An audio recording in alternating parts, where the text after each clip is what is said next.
الحمد للہ رب العالمین والصلاة والسلام علی سید الانبیاء والمرسلین اما بعد فاعوذ باللہ من الشیطان الرجیم بسم اللہ الرحمن الرحیم۔ سورۃ العنکبوت کی تقریباً 51 آیات کی تفسیر ہو چکی تھی۔ آخری آیت کا کچھ حصہ ابھی باقی تھا، لیکن پہلے 50ویں آیت بھی ملاحظہ فرمائیے تاکہ پیچھے والے کلام سے ربط قائم ہو جائے۔ 50ویں آیت میں کفار نے ایک مطالبہ کیا تھا کہ اللہ تعالیٰ نے فرمایا کہ انہوں نے یہ کہا کہ آپ پر، یعنی اے حبیب کریم صلی اللہ علیہ وسلم، آپ پر آپ کے رب کی طرف سے کوئی نشانی کیوں نہیں اتری ہے، کوئی نشانیاں نازل کیوں نہیں کی گئی ہیں۔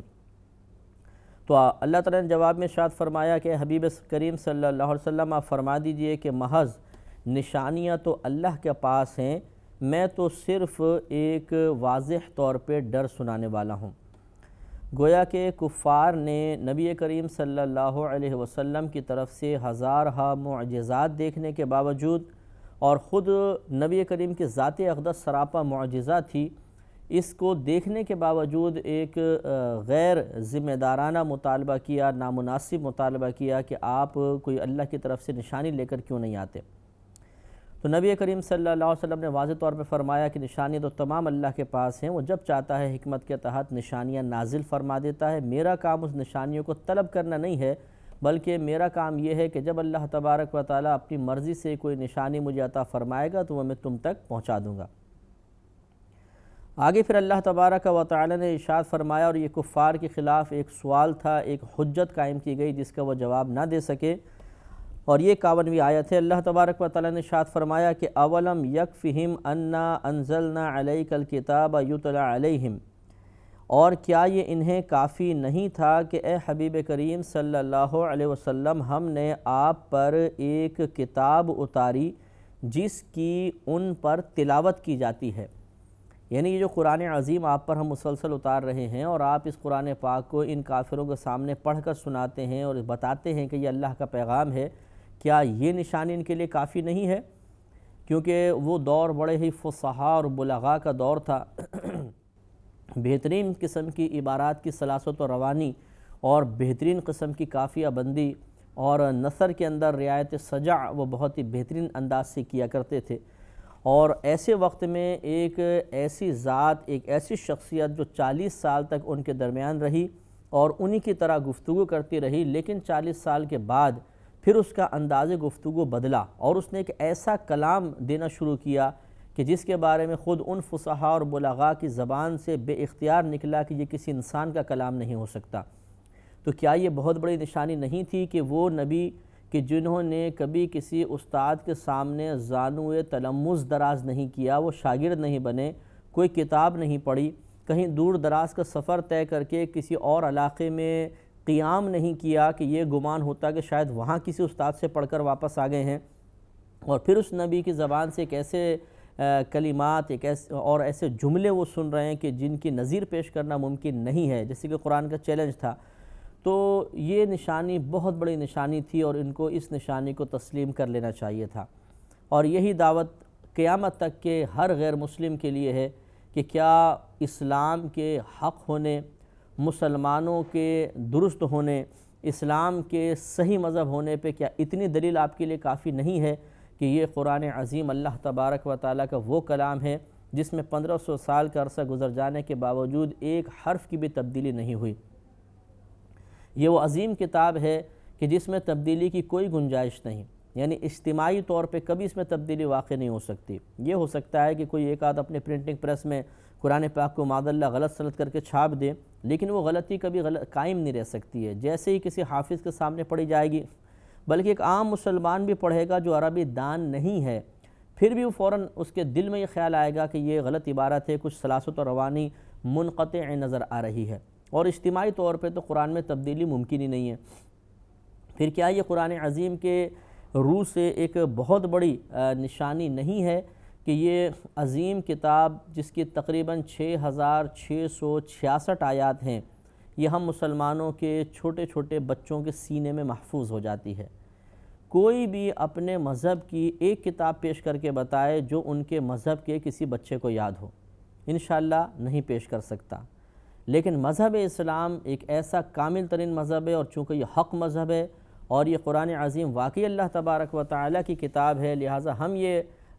بہت ہی فخر کے ساتھ اور انتہائی اعتماد کے ساتھ کہہ بھی سکتے ہیں اور دکھا بھی سکتے ہیں کہ ہمارے ایک دو نہیں لاکھوں بچوں کو یہ قرآن عظیم پوری 6666 آیات ان کے سینے میں محفوظ ہیں، اور بہت سے ان میں سے بچے ایسے ہیں جن کی تعداد یقیناً لاکھوں میں ہوگی کہ اس پورے قرآن کی کہیں پر بھی کوئی عبارت آپ بتائیے کہ اس کے آگے کیا ہے، وہ فوراً آپ کو بتا دیں گے۔ یہ ایک اللہ تبارک و تعالیٰ کی طرف سے واضح نشانی دی گئی ہے حق کو پہچاننے کے لیے، جو قیامت تک قائم رہے گی۔ اس کے باوجود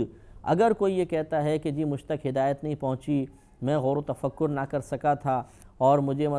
سوچنے سمجھنے کا موقع نہ ملا، تو یقیناً اس کا یہ عذر اللہ کی بارگاہ میں قابل قبول نہیں ہوگا۔ آگے ارشاد ہوتا ہے کہ اِنَّ فِي ذَلِكَ لَرَحْمَةً وَذِكْرَىٰ لِقَوْمٍ يُؤْمِنُونَ، بے شک اس میں یعنی قرآن عظیم میں ضرور رحمت ہے اور نصیحت ہے ایسی قوم کے لیے جو ایمان رکھتی ہے۔ ویسے تو قرآن عظیم تمام کے لیے رحمت ہے، رحمت کا مطلب باعث نزول انعام، یعنی اللہ تبارک و تعالیٰ کی طرف سے انعامات کے نزول کا یہ ایک ذریعہ اور سبب ہے۔ حتیٰ کہ کافر بھی اگر قرآن عظیم کو ترجمہ اور تفسیر کے ساتھ پڑھے گا تو اس پر بھی اللہ تبارک و تعالیٰ کا یہ انعام نازل ہوگا کہ اس کے دل کی گندگی آہستہ آہستہ دور ہونا شروع ہوگی اور حق اس پر واضح ہونے لگ جائے گا، اور یہ عین ممکن ہے کہ اگر وہ غور و تفکر سے پڑھتا رہا تو دولت ایمان سے مشرف کر دیا جائے گا۔ لیکن اللہ تعالیٰ نے آخر میں اس کو مقید کیا لِقَوْمٍ يُؤْمِنُونَ، ایسی قوم کے لیے یہ رحمت اور نصیحت ہے جو ایمان رکھتی ہے۔ اس کا مطلب یہ نہیں ہے کہ جو ایمان نہیں رکھتے ان کے لیے نہیں ہے، بلکہ مراد یہ ہے کہ حقیقتاً اور کما حقہ اس کے ذریعے اللہ تعالیٰ کی بارگاہ سے انعام وہی حاصل کریں گے جو صاحب ایمان ہیں، اور اسی طریقے سے اس سے نصیحت وہی حاصل کرے گا حقیقتاً اور کما حقہ، یعنی جیسا حق ہے جو صاحب ایمان ہوگا۔ تو اس لیے ہمیں کوشش کرنی چاہیے کہ قرآن عظیم کو اس جہت سے بھی دیکھیں کہ یہ ایک نصیحت بھری کتاب ہے اور اللہ تعالیٰ کی بارگاہ سے بے شمار انعامات کے دلوانے کا ذریعہ اور سبب ہے، تو انشاءاللہ قرآن عظیم سے محبت اور بڑھے گی اور وہ فضائل حاصل کرنے میں آسانی رہے گی جو قرآن پاک کی تلاوت اور اس کے ترجمہ اور تفسیر کو پڑھنے کے بدلے میں اللہ تبارک و تعالیٰ نے ہمارے لیے مقرر فرمائے ہیں۔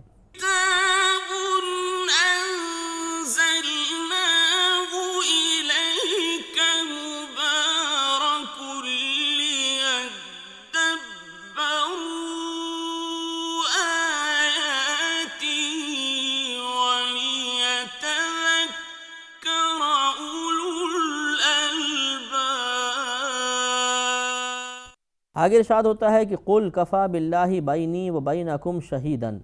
اے حبیب کریم صلی اللہ علیہ وسلم آپ ارشاد فرما دیجئے کہ اللہ تبارک و تعالی میرے اور تمہارے درمیان گواہ ہونے کے اعتبار سے کافی ہے، یعنی تم کتنی بھی سرکشی کرو لیکن اللہ تعالیٰ اس پر گواہ ہے کہ میں اپنا کام پورا کر رہا ہوں، میں تمہیں ڈر سنا رہا ہوں، میں تمہیں آخرت کی طرف بلاتا ہوں، اللہ کی توحید کی طرف بلاتا ہوں، لہٰذا اب میرا اس میں کوئی کمی کوتاہی کوئی قصور نہیں ہے۔ اب اگر تم ہدایت قبول نہیں کرو گے تو تمہارا قصور ہے اور آخرت میں تمہاری گرفت ہوگی، کیونکہ اللہ تعالیٰ میرے اور تمہارے درمیان ایک گواہ ہے۔ یعلم ما فی السماوات والارض، جانتا ہے وہ، یعنی اللہ تبارک و تعالیٰ جانتا ہے جو آسمانوں میں ہے اور جو زمین میں ہے۔ والذین آمنوا بالباطل وکفروا باللہ،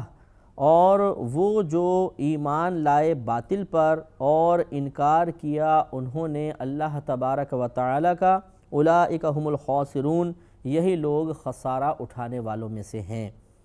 تو معلوم یہ ہوا کہ ایک تو اللہ تبارک و تعالی کے بارے میں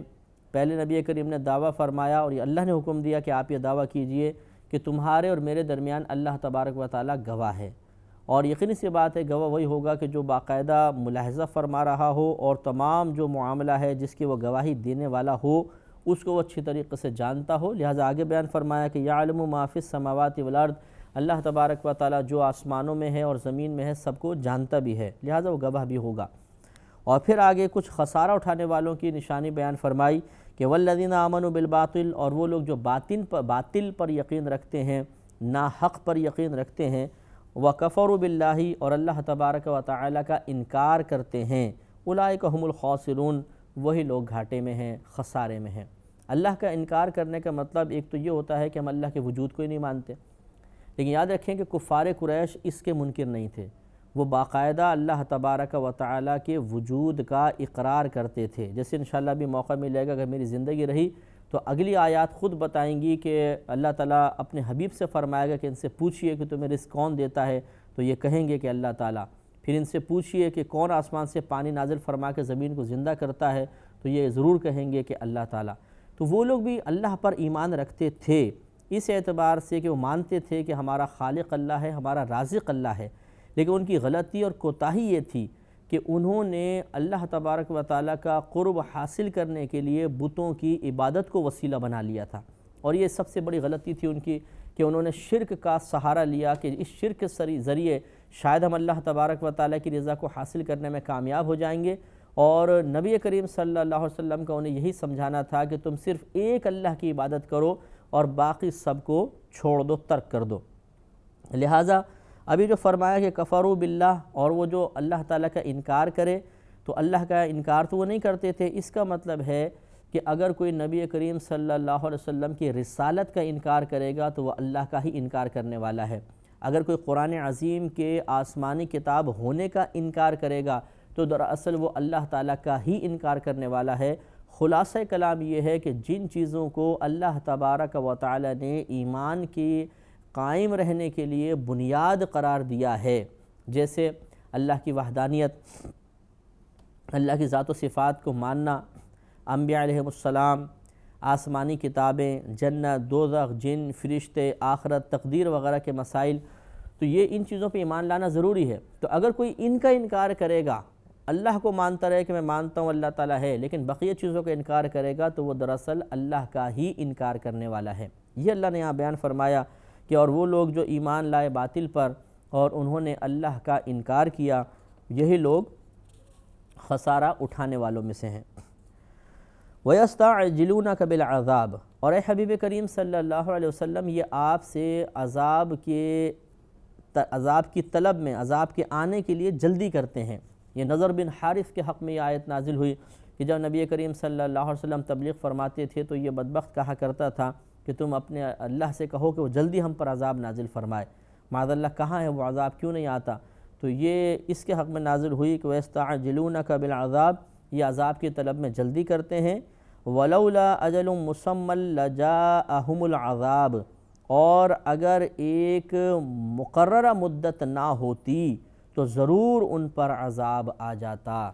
یعنی اللہ تبارک و تعالیٰ کا یہ وعدہ ہے کہ جب تک حبیب کریم صلی اللہ علیہ وسلم ان کے درمیان تشریف فرما رہیں گے، جلوہ افروز رہیں گے، ان پر اجتماعی عذاب نہیں آئے گا۔ اگر اللہ کا یہ وعدہ نہ ہوتا کہ قیامت تک ان پر عذاب نازل نہیں ہونا ہے، اجتماعی طور پر یہ وعدہ نہ ہوتا تو ان کے ان اقوال کے جواب میں بہت پہلے عذاب نازل ہو چکا ہوتا۔ لہٰذا اللہ تبارک و تعالیٰ نے واضح فرما دیا کہ ان کی یہ بظاہر یہ جرت مندی ہے کہ لاؤ کہاں ہے وہ عذاب،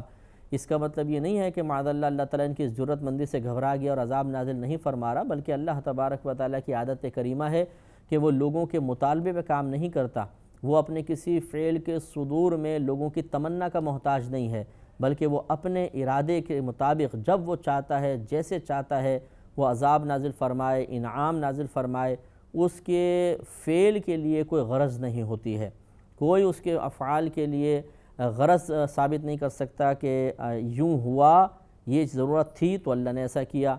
یہ ہمارے ساتھ ہوتا ہے کہ ہمیں ضرورتیں ہوتی ہیں اور وہ ہمیں کسی فعل پر مجبور کر دیتی ہیں، اور اللہ تعالیٰ کسی فعل کے صدور کے سلسلے میں کسی غرض کا محتاج نہیں ہوتا۔ لہذا اللہ تعالیٰ نے ان سے فرمایا، اپنے حبیب کے ذریعے ان کو یہ پیغام پہنچوا دیا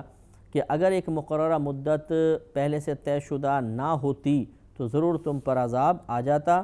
وَلَيَأْتِيَنَّهُمْ بَغْتَةً وَهُمْ لَا يَشْعُرُونَ، اور ضرور وہ عذاب ان پر اچانک آئے گا اور وہ بے خبر ہوں گے۔ یا تو اس سے مراد کفار پر نازل ہونے والی وہ مصیبتیں ہیں جو دنیا میں ان پر اچانک آئیں، جیسے فتح مکہ اور غزوہ بدر کے اندر ان کی بدترین شکست اور بہت سارے قحط سالیاں وغیرہ، اور یا اس سے مراد یہ ہے قیامت، کہ انہی کی وہ نسلیں آگے چلتی جائیں گی اور جب قیامت قائم ہوگی تو اس وقت اللہ تبارک و تعالیٰ کا ذکر کرنے والا پوری کائنات میں ایک بھی شخص نہیں ہوگا، سارے کافر ہی کافر ہوں گے اور پھر اچانک ان پہ قیامت قائم ہو جائے گی۔ پھر اللہ نے مقرر فرمایا یستعجلونک بالعذاب، اے حبیب یہ آپ سے عذاب میں جلدی کرتے ہیں۔ وَإِنَّ جَهَنَّمَ لَمُحِيطَةٌ بِالْكَافِرِينَ، اور بے شک جہنم ضرور گھیرے ہوئے ہے کافرین کو، یعنی یہ مستقبل کے بارے میں بیان فرمایا کہ ضرور ان کو گھیر لے گی جہنم، گویا کہ ابھی بھی جہنم نے ان کا احاطہ کر رکھا ہے، جیسے ہی یہ مریں گے اور عذاب میں مبتلا ہو جائیں گے، لیکن ابھی ان کو جہنم کا عذاب قبر میں ملے گا، اور میدان محشر میں جب حساب و کتاب مکمل ہو جائے گا تو باقاعدہ ان کو جہنم میں ڈالا جائے گا۔ یوم یغشاہم العذاب من فوقہم ومن تحت ارجلہم، جس دن انہیں ڈھانپ لے گا عذاب ان کے اوپر سے اور ان کے پیروں کے نیچے سے، یعنی چاروں طرف عذاب ہوگا، ہر طرف سے عذاب انہیں گھیر لے گا۔ وَيَقُولُ، اور اللہ تبارک و تعالیٰ فرمائے گا ذُوقُوا مَا كُنْتُمْ تَعْمَلُونَ، چکھو جو کچھ تم کرتے تھے، یعنی جو کچھ تم کرتے تھے اب اس کا مزہ چکھو، اب اس کا بدلہ چکھو۔ یہ جہنم کے اندر ان کو یہ آواز سنائی دے گی، مطلب جیسے اللہ تعالیٰ اپنے شان کے لائق کلام فرمائے گا، چاہے وہ کسی منادی سے فرمائے گا، فرشتے کو حکم دے گا، وہ اللہ کی طرف سے اس طرح ندا کرے گا، بہرحال یہ اس ندا کو سنیں گے باقاعدہ اور ان کی حسرتیں بڑھیں گی اور یہ افسوس کا اظہار کریں گے۔ آگے ارشاد فرمایا یا عبادی الذین آمنوا ان ارضی واسعۃ فایای فاعبدون، اے میرے بندو وہ جو ایمان لائے، بے شک میری زمین بہت وسیع ہے، تو تم خاص میری ہی عبادت کرو۔ یہ آیت کریمہ ان مسلمانوں کے حق میں نازل ہوئی جو مکہ المکرمہ میں پھنسے ہوئے تھے اور ہجرت ابھی تک نہیں کی تھی، اور ڈرتے تھے کہ اگر ہم مدینہ منورہ جائیں گے تو پتہ نہیں وہاں جگہ صحیح طرح ملے گی کہ نہیں ملے گی۔ ان کی تسلی کے لیے اللہ نے کلام فرمایا۔ انشاءاللہ اس پر مزید کچھ کلام ہوگا اگلے پروگرام میں۔ وآخر دعوانا ان الحمد للہ رب العالمین۔